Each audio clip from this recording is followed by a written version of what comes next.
Hello friends, welcome to study points. आइए हम लोग आज पढ़ते हैं कक्षा 10 का भौतिक विज्ञान। और इसमें हम शुरू कर रहे हैं विद्युत धारा से। विद्युत धारा यानी बिजली। इसमें हम लोग शुरू कर रहे हैं विद्युत। इसका मतलब होता है बिजली। बिजली जिसके कारण हमारे घरों में क्या चलता है? पंखा चलता है। पंखा चलता है, कूलर है, फ्रिज है, इत्यादि है, ETC। यानी ये सब क्या चलते हैं? बिजली से चलते हैं, जिसको हम अपनी भाषा में हम बिजली कहते हैं, विद्युत धारा को। ठीक है, विद्युत धारा को क्या कहते हैं?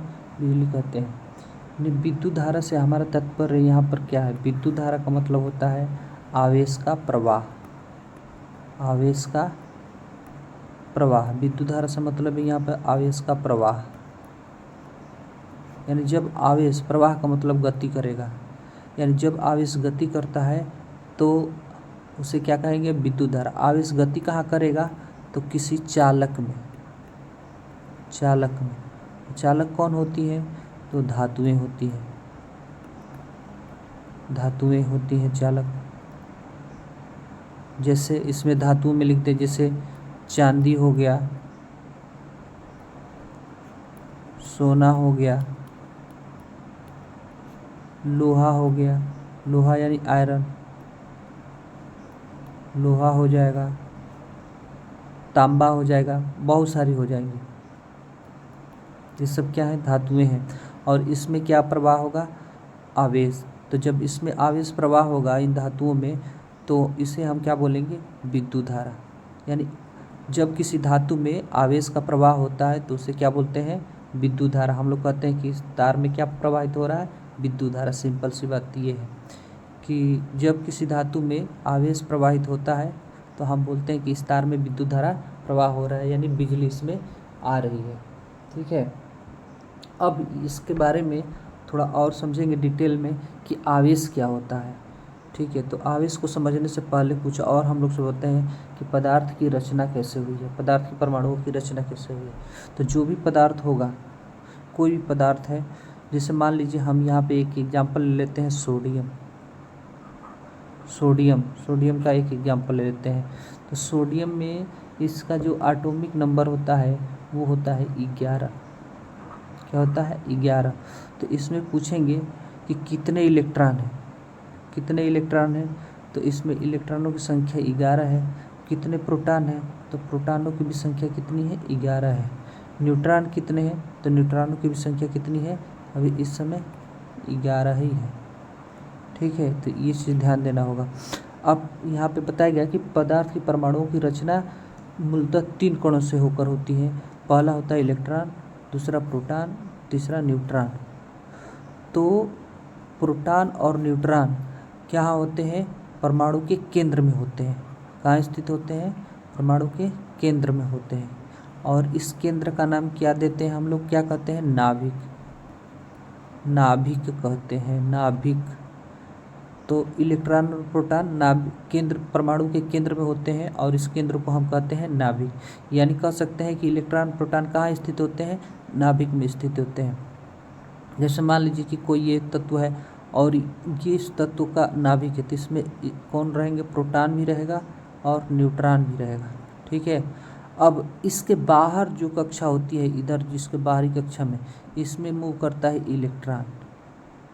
इसमें कौन मूव करता है? इलेक्ट्रॉन मूव करता है। इसमें मूव करता है इलेक्ट्रॉन। तो कहने का मतलब ये है कि इसमें नाभिक के केंद्र में कौन होते हैं? प्रोटॉन और न्यूट्रॉन होते हैं। और नाभिक के केंद्र के बाहर, यानी नाभिक के बाहर कौन होते हैं? इलेक्ट्रॉन होते हैं। एक चीज़ और भी यहाँ पे समझना होगा कि इलेक्ट्रॉन पर जितना परिमाण में धनावेश होता है, ऋणावेश होता है। क्या होता है? जितना परिमाण में ऋणावेश होता है उतने ही परिमाण में क्या होते हैं? प्रोटॉन पे धनावेश होते हैं। ये परिमाण दोनों का क्या होते हैं? बराबर होते हैं। अगर इस पर प्लस क्यू है, माइनस क्यू चार्ज है, तो इस पर कितना होगा? प्लस का क्यू चार्ज होगा। और दोनों को जोड़ेंगे तो कितना आ जाएगा? प्लस का क्यू प्लस माइनस का क्यू, दोनों को जोड़ेंगे तो कितना आ जाएगा 0। यानी यहाँ पर इलेक्ट्रॉनों प्रोटॉनों का योग कितना आ रहा है, इलेक्ट्रॉन प्रोटॉन पर आवेश जो है उसका मान कितना आ रहा है, तो 0 आ रहा है। तो यहाँ से ये देखा जाए तो 0 आ जा रहा है, तो इसका मतलब क्या है, यहाँ पे जो तत्व लिया गया है, ये जो तत्व है ये क्या है, उदासीन है, विद्युत उदासीन है, विद्युत उदासीन है, विद्युत उदासीन है। यानी इसमें कोई आवेश का प्रवाह नहीं होगा, और जब आवेश का प्रवाह नहीं होगा तो इसमें विद्युत धारा का भी प्रवाह नहीं होगा। कहने का मतलब किसी भी परमाणु में इलेक्ट्रॉनों और प्रोटॉनों की संख्या क्या होती है, बराबर होती है। तो अगर बराबर है तो उसे बोलेंगे विद्युत उदासीन बोलेंगे। क्या बोलेंगे, विद्युत उदासीन बोलेंगे। यहाँ पे भी सोडियम के एग्जाम्पल से समझते हैं। सोडियम में इलेक्ट्रॉन कितना है, 11 है, प्रोटॉन कितना है, 11 है, न्यूट्रॉन कितना है, 11 है। तो ये दोनों कहाँ स्थित होते हैं, नाभिक में स्थित होते हैं। ये भी ध्यान देना होगा कि किसी भी तत्व में नंबर ऑफ इलेक्ट्रॉन, यानी number of electron equal to number of proton, ये आपस में बराबर होते हैं। अगर ऐसा बराबर है तो वो क्या कहलाएंगे, वो कौन से तत्व कहलाएंगे, विद्युत उदासीन तत्व कहलाएंगे या उदासीन तत्व कहलाएंगे, विद्युत उदासीन तत्व कहलाएंगे या परमाणु कहलाएंगे, विद्युत उदासीन परमाणु कहलाएंगे। क्योंकि जितने प्रोटॉन है उतने ही इलेक्ट्रॉन है। अब देखो, जितने प्रोटॉन है उतने इलेक्ट्रॉन है, तो इलेक्ट्रॉन पे जितना आवेश होगा उतना ही प्रोटॉन पे आवेश होगा। फिर इन दोनों को जोड़ेंगे तो इसका मान कितना आ जाएगा, 0। अगर इसका माइनस क्यू है और इसका कितना है, प्लस क्यू है, तो आवेशों को तो इस प्लस क्यू को और माइनस क्यू को जोड़ेंगे तो क्या आ जाएगा, जैसे कि यहाँ पे दिखाया गया, शून्य आता है। तो ये याद रखना है कि जिस पर आवेश शून्य है वो तत्व कैसा होगा, विद्युत उदासीन होगा। यानी वो परमाणु कैसा होगा या तत्व कैसा होगा, विद्युत उदासीन होगा, और उसमें विद्युत धारा का प्रवाह नहीं होगा। तो यहाँ पर ये चीज़ ध्यान देना होगा कि इलेक्ट्रॉन पर जितने परिमाण में ऋणावेश होता है उतने ही परिमाण में प्रोटॉन पर धनावेश होता है। ये चीज़ याद रखना होगा, ठीक है। और इसके बारे में और समझते हैं। नेक्स्ट, अब यहाँ से समझते हैं कि आवेश क्या होता है। आवेश क्या होता है,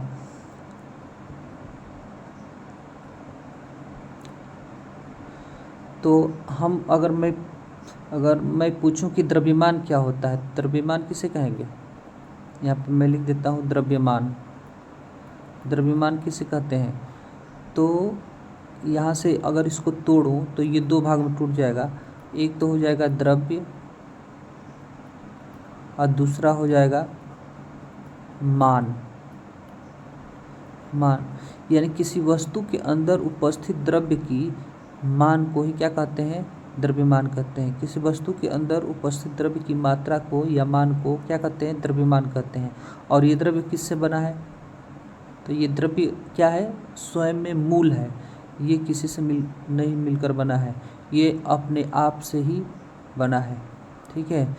तो उसी तरह द्रव्यमान भी है, तो द्रव्यमान भी किसी से मिलकर नहीं बना होता है। किसी भी वस्तु का मूलभूत गुण क्या है, द्रव्यमान है। तो हम ये कह सकते हैं कि द्रव्यमान किसी वस्तु का क्या है, मूलभूत गुण है, यानी एकदम मूल है। इस पर कोई प्रश्न नहीं उठा सकता कि द्रव्यमान किसे कहते हैं या द्रव्य किसे कहते हैं या किससे मिलकर बना है। अगर द्रव्यमान की तो डिफिनेशन दे देंगे, लेकिन ये नहीं बता सकते कि द्रव्य किससे मिलकर बना है, क्योंकि ये खुद मूल है, ये स्वयं अपने आप से बना है, ठीक है। तो आवेश, उसी प्रकार आवेश भी क्या है, किसी वस्तु का क्या है, मूलभूत गुण है। तो आवेश किसी वस्तु का वह गुण है जिसके कारण वस्तुओं के बीच या वस्तु में विद्युत बल कार्य करने लगता है, ठीक है। तो यहाँ पे लिख सकते हैं कि आवेश किसी भी वस्तु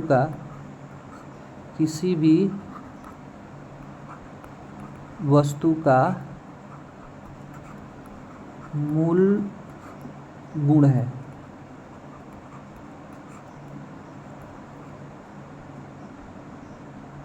जिसके कारण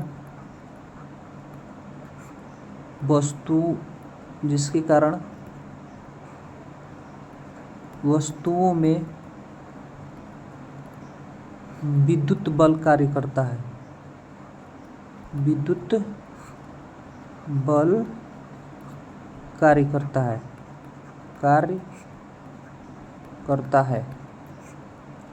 ठीक है, तो ये याद रखना है कि जिस प्रकार द्रव्यमान किसी वस्तु का मूलभूत गुण है, ठीक उसी प्रकार आवेश भी किसी वस्तु का क्या है, मूल गुण है। और आवेश जिस वस्तु के पास होता है उस वस्तु में कौन सा बल कार्य करता है, विद्युत बल कार्य करता है। और जिसके पास भी आवेश होगा उसमें क्या होगा, विद्युत धारा का प्रवाह होगा। आवेश प्रवाह मतलब उसमें विद्युत धारा का प्रवाह होगा। ठीक है, आवेश अगर मैं बात करूं कि आवेश कितने प्रकार के हो सकते हैं, तो आवेश यहाँ पे हम दो प्रकार से दिखा सकते हैं। जैसे मान लीजिए कि कोई वस्तु है, यहाँ पर कोई वस्तु जैसे कांच का छड़ है, कांच का छड़ ले लिए, ये कांच का छड़ हो गया, कांच का छड़। और दूसरी वस्तु मैंने ले लिया, एक ये रेशम का कपड़ा, रेशम ले लिया, रेशम का धागा या कपड़ा। इस रेशम के धागे को हम क्या करेंगे, कांच के छड़ पे रगड़ेंगे। क्या करेंगे, रगड़ेंगे। तो रगड़ने के बाद ये देखा गया कि कांच के छड़ पर क्या होते हैं, कांच के छड़ से कुछ इलेक्ट्रॉन, यहाँ से कुछ इलेक्ट्रॉन, कांच के छड़ से कुछ इलेक्ट्रॉन निकल कर कहाँ आ जाते हैं, रेशम के कपड़े पर आ जाते हैं। तो जब इलेक्ट्रॉन निकलते हैं, यहाँ से इलेक्ट्रॉन बाहर निकलते हैं, तो कांच के छड़ पर धनावेश उत्पन्न हो जाते हैं और यहाँ पर क्या आ जाएंगे, ऋणावेश उत्पन्न हो जाएंगे। यानी कहने का मतलब यहाँ पे क्या है कि कांच के छड़ से इलेक्ट्रॉन निकल रहे हैं तो कांच के छड़ पे धनावेश हो रहा है, और जबकि रेशम के जो कपड़ा है या धागा है इस पर इलेक्ट्रॉन आ रहे हैं तो ये क्या हो जाता है, ऋणावेश हो जाता है। तो यहाँ से आवेश कितने प्रकार के हो गए, दो प्रकार के। तो यहाँ से हम दिखा सकते हैं आवेश दो प्रकार के हो गए। पहला हो गया धनावेश, ये लिख देते हैं धनावेश, और दूसरा हो जाएगा ऋण आवेश,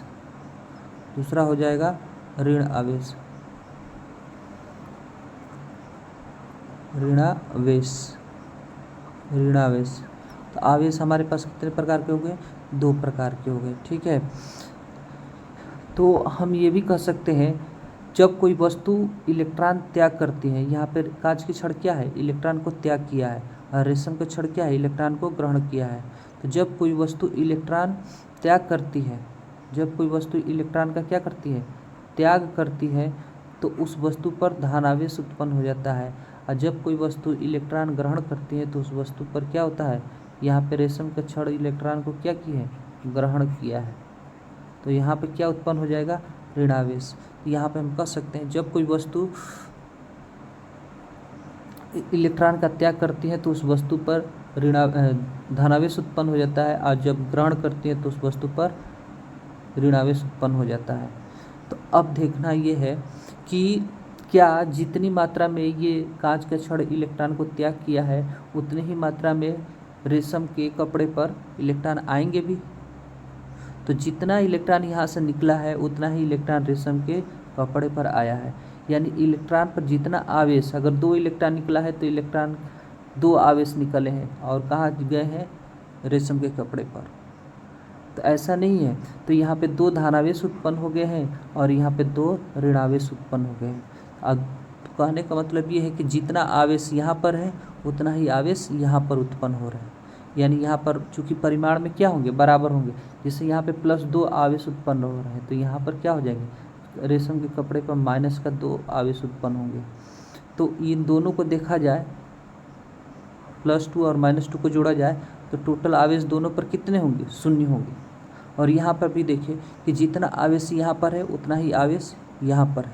यानी आवेश नष्ट नहीं हुआ है, बल्कि एक वस्तु से दूसरे वस्तु पर क्या हुआ है, पुनर्वितरण हुआ है, ट्रांसफ़र हुआ है। तो आवेशों को, तो यहाँ से एक नियम निकल कर आता है आवेश संरक्षण का सिद्धांत। तो हम यहाँ पे ये कह सकते हैं कि आवेश न तो नष्ट किया जा सकता है, हम इसको डिफाइन कर सकते हैं फिर से। यहाँ पे देखिए आवेश संरक्षण के सिद्धांत के बारे में अगर मैं डिफाइन करूँ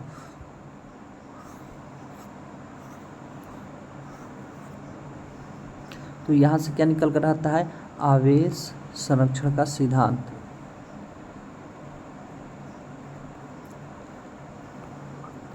आवेश, इसमें हम स्लाइड भी बनाए होंगे।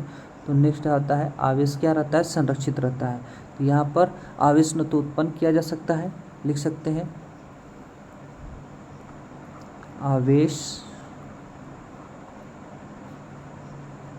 न तो उत्पन्न किया जा सकता है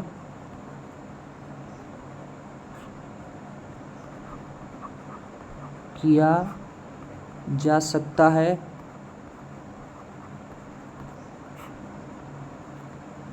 और न ही नष्ट किया जा सकता है, नष्ट किया जा सकता है।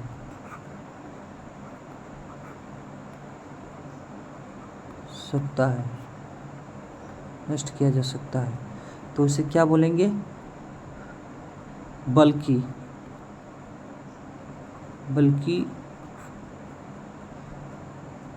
एक वस्तु बल्कि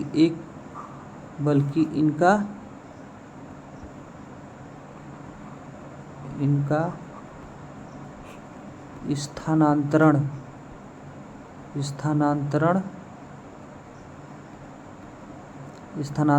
किया जा सकता है,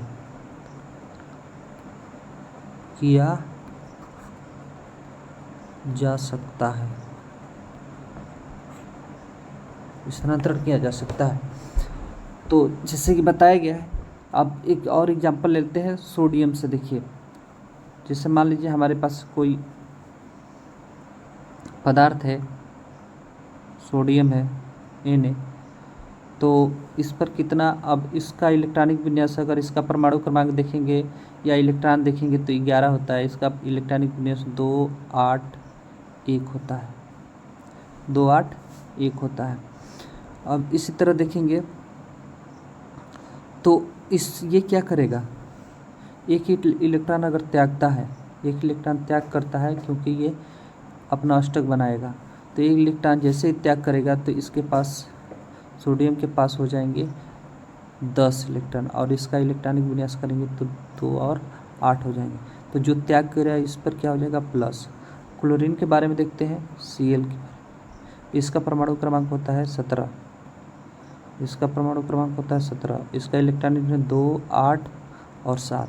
तो ये क्या करता है, एक इलेक्ट्रॉन एक्सेप्ट करेगा तो इसके पास हो जाएगा, क्लोरीन के पास हो जाएगा टोटल 18 इलेक्ट्रॉन, यानी इसका इलेक्ट्रॉनिक विन्यास करेंगे तो 2, 8, 8 हो जाएगा और इस पर एक क्या आ जाएगा, माइनस आ जाएगा। अब ये दोनों, जितना इस पर प्लस है उतना ही इस पर क्या है, माइनस है, क्योंकि क्लोरीन सोडियम से क्या किया है, एक इलेक्ट्रॉन लिया है। तो जैसे ये इलेक्ट्रॉन यहाँ पर आ जाएगा तो ये 8 हो जाएगा, तो यानी इसका भी अष्टक पूरा हो गया, इसका भी अष्टक पूरा हो गया।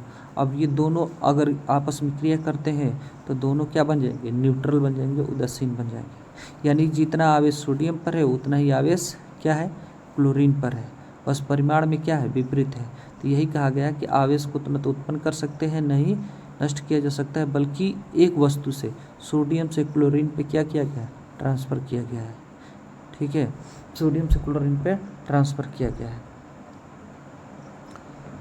तो आज के लिए इतना ही। आगे हम देखेंगे कि आवेश कितने प्रकार के हुए, यानी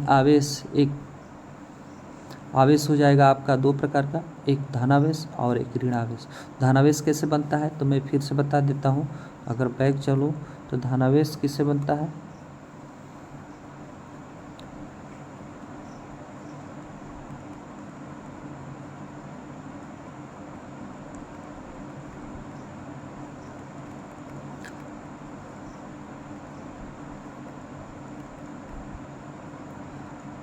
धनावेश कैसे बनता है, तो जब कोई वस्तु इलेक्ट्रॉन का त्याग करती है। यहाँ पर देख लीजिए, जब कोई वस्तु इलेक्ट्रॉन का त्याग करती है तो उस वस्तु पर धनावेश आ जाता है, और जब कोई वस्तु इलेक्ट्रॉन ग्रहण करती है तो वस्तु पर क्या आ जाता है, ऋणावेश आ जाता है।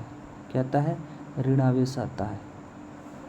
ठीक है, तो और आवेश किसे कहेंगे, किसी वस्तु का आवेश क्या है, मूल गुण है, जिसके कारण उसमें क्या हो जाती है, विद्युत बल उत्पन्न होता है, ये विद्युत बल कार्य करते हैं। आवेश का परिभाषा ऐसे भी दे सकते हैं कि किसी वस्तु का विद्युतमय होना ही क्या कहलाता है, आवेश कहलाता है। अगर मैं यहाँ पे परिभाषा दूँ दूसरा, किसी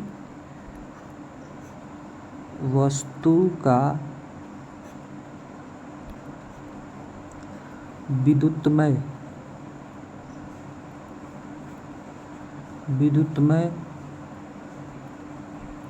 होना ही आवेश कहलाता है, आवेश कहलाता है, तो आप कहलाता है। ठीक है, तो ये आवेश हो गया। आवेश संरक्षित रहता है, ये भी याद रखना है। आवेश क्या होता है, संरक्षित रहता है, बल न नष्ट होता है, न नष्ट किया जा सकता है, न उत्पन्न किया जा सकता है। ये क्या रहता है, हमेशा संरक्षित रहता है, और इसको एक वस्तु से दूसरी वस्तु पे स्थानांतरित किया जा सकता है। तो आज के लिए इतना ही, और सभी लोग जो भी वीडियो देख रहे हैं इसका नोट्स बनाएंगे और कमेंट में कमेंट करेंगे कि कौन कौन नोट्स बना रहा है। और इसमें आवेश का परिभाषा एक मैं आपको होमवर्क दे देता हूँ, आप SW रहेगा, इसमें आपको विद्युत धारा की परिभाषा लिखना है। क्योंकि मैंने अभी विद्युत धारा की परिभाषा बताया नहीं, तो पहला हो जाएगा विद्युत धारा की परिभाषा लिखिए, विद्युत धारा की परिभाषा। आगे हम पढ़ाएंगे भी विद्युत धारा की परिभाषा, जब आवेश के बारे में पूरा हम लोग समझ लेंगे विद्युत धारा की परिभाषा। दूसरा, पदार्थ की रचना, पदार्थ के परमाणुओं की रचना, पदार्थ के परमाणु की रचना, इसके बारे में बताना है कि किन किन परमाणु कणों से मिलकर बना है। दूसरा, आवेश क्या होता है, आवेश क्या है और कितने प्रकार के हैं, कितने प्रकार के हैं, कितने प्रकार के हैं। तो ये 3 क्वेश्चन है जो कि आप कमेंट में इसका आंसर लिखोगे। ठीक है, जितने लोग भी वीडियो को देखेंगे इस क्वेश्चन का ज़रूर आंसर लिखेंगे कमेंट में। और इस तरह के वीडियो पाने के लिए हमारे चैनल को लाइक कीजिए, सब्सक्राइब कीजिए, और अच्छा लगे तो बेल आइकन को प्रेस कीजिए। Thank you class.